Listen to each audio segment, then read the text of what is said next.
Welcome back to my YouTube channel. और आज मैं आपके लिए लेकर आई हूँ बाबा साहेब अम्बेडकर की जयंती पर एक शानदार स्पीच।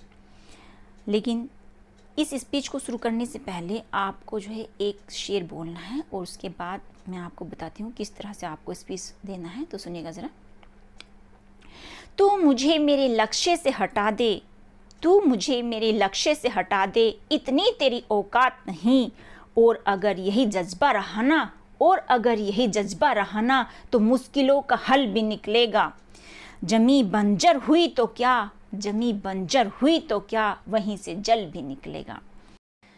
यदि आप इस भाषण को अपने स्कूल कॉलेज वगैरह में दे रहे हैं तब आपको बोलना है माननीय अध्यक्ष जी व परम सम्मानित प्रधानाचार्य जी व यहाँ पर उपस्थित सभी सम्मानित अध्यापक गण और अतिथिगण और मेरे प्यारे साथियों, आप सभी का मैं स्वागत करती हूँ और दिल की गहराइयों से अभिनंदन करती हूँ और आप सभी को महान युग पुरुष बाबा साहेब अम्बेडकर की जयंती की हार्दिक शुभकामनाएं।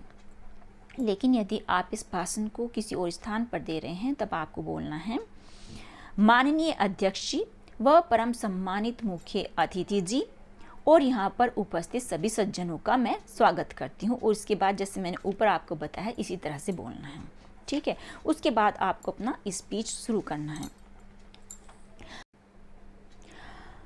आज हम बाबा साहेब अम्बेडकर की जयंती को मना रहे हैं।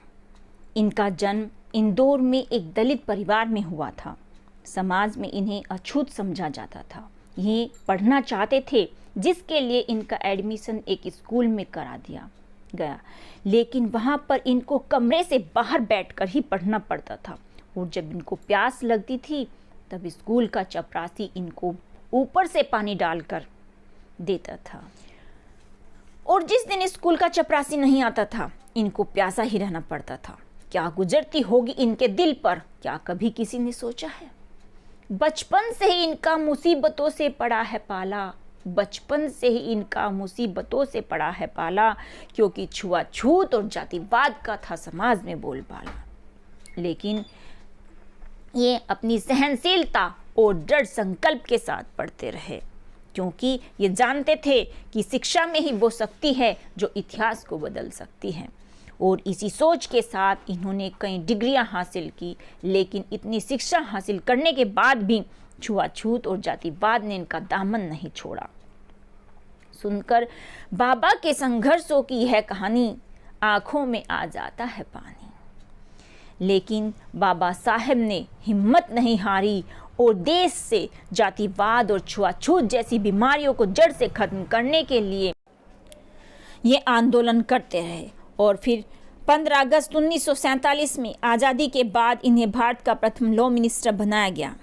और फिर 29 अगस्त 1947 में इन्हें संविधान की प्रारूप समिति का अध्यक्ष बनाया गया।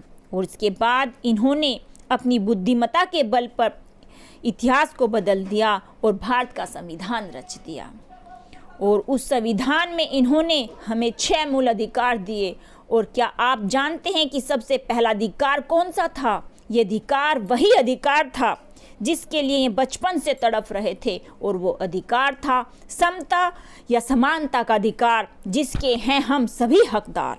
यह अधिकार अनुच्छेद 14 से अनुच्छेद 18 तक है। इस अधिकार के तहत सभी नागरिकों के लिए समान कानून होगा। धर्म, नस्ल, जाति, लिंग और जन्म स्थान के आधार पर कोई भेदभाव नहीं होगा।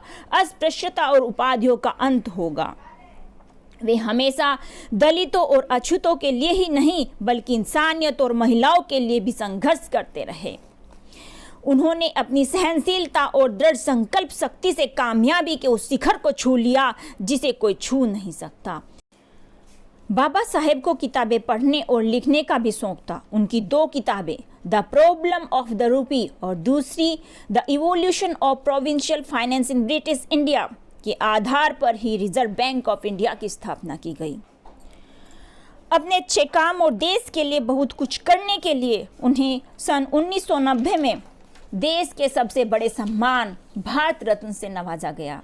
और अंत में मैं अपनी वाणी को विराम देते हुए कहना चाहूँगी कि हम सभी को बाबा साहेब के आदर्शों पर चलना चाहिए और मुसीबतों से नहीं घबराना चाहिए, क्योंकि मेहनत का फल और समस्या का हल देर से ही सही लेकिन मिलता ज़रूर है।